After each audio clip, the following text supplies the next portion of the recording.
all the people who've made this project such a huge success, I promptly declare it open.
My name is Saffron Summerfield.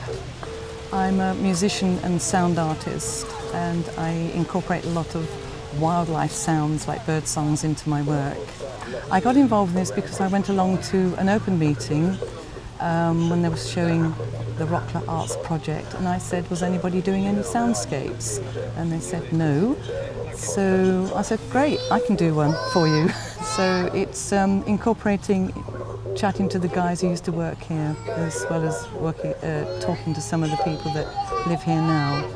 It's great to see it in its final setting, because I think when you start off with a small sort of foot-high model made out of paper and wire and designs on paper, to actually have it in its setting. And I'm delighted that it is actually here where so many people can see it. And already had some great feedback, so I think it's going to be really appreciated. Along with the other works, people really like the work that's in their environment and feel part of it. I was able to come and meet some of the local residents at an open day that we had, where I could present my ideas. And I think that's really important when you're putting art into somebody's environment, that they actually feel some ownership over it, because they've been involved from the start. The way I sort of furthered that was I asked the local residents, and that was done through meeting them, but also I was able to do that online because of the ROCLA Art Facebook page. So each one of the leaves in the sculpture represents a section of the seasons through the year. And then there's the local insects, and obviously the dragonfly, which is a real favourite of the area, included in the design. Paul has lived in the States since it was 2008, 2008, yeah, so long time now. I thought it'd be nice, for her to have a little bit, in the part of where we live, so yeah. It's in between a duck and a swan. Yeah, it started off as a duck because we have the ducks that come to the little pond, so we thought that would be quite interesting and relevant to where we live. But I think it's got twisted into a swan in the end as well. Oh, it's lovely. Yeah. It's a community, and it's nice. It's how it should be as well, to be honest. And we're going to have a little party up in the green on our own a little bit later. we quite often, with the people that live in our street, we get together every now and again and have a little get together in the summer. I think so, yeah. And all age groups as well. And it's nice. It should be like this. Everywhere should be like this more.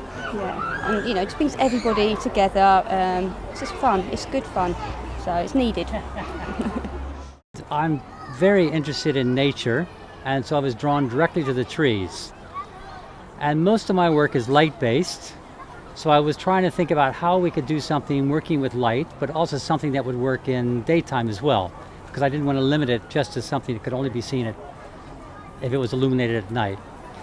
And I was very intrigued with the lakes right next, and all the kind of bird life and all the natural side of the community. And that became inspiration for this project. I think art and community projects are probably even more important now than they would be in the past, because I think technology isolates us. It's so easy to do things by yourself, and you can connect to your friends, but you're connecting digitally rather than actually being in one place. So I think it's crucial, and it's really brilliant to look around and see, several hundred people here that are brought together because of this activity. I feel like more like when I was a kid, when it was much more common. So in this case, it was engaging the community to help create the work, because that's something that was quite important for. I didn't want to just create something for the community. I wanted to work with the community to create something. And to be able to completely engage them and get them to go out and chat with their neighbors and enjoy the environment, enjoy the community. So that's very important. So I'm very pleased to see how successful that is. I live very close to this development, and my sons used to play here when they were children on the old ROCLA site, so I'm quite familiar with the site. And my friend Fran here moved here and had a wonderful schnauzer, which I used to walk for her frequently. So I know the estate quite well. And I found out about the art project through Fran, and I've come today to support the wonderful work that's been done, really. It's been a lovely day, and I think the artworks are a really lovely addition to the estate. So far the tree root's my favourite, but I think the mosaics are coming a very close second.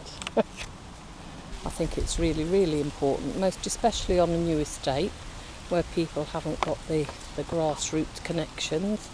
They've come here from all over the place, and this has really brought the community together today. I was just thinking the same, because when I used to come here, I've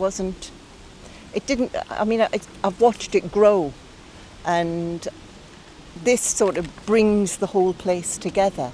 And for going forward, there's nothing like some great art. It's a good starting point, isn't it? To pull community together and talking points, and just to lift your well-being, Walking along here is beautiful, but to come across this... on the Facebook this... page, all the comments about the artwork have been lovely as well. It really has pulled the community together. Yeah.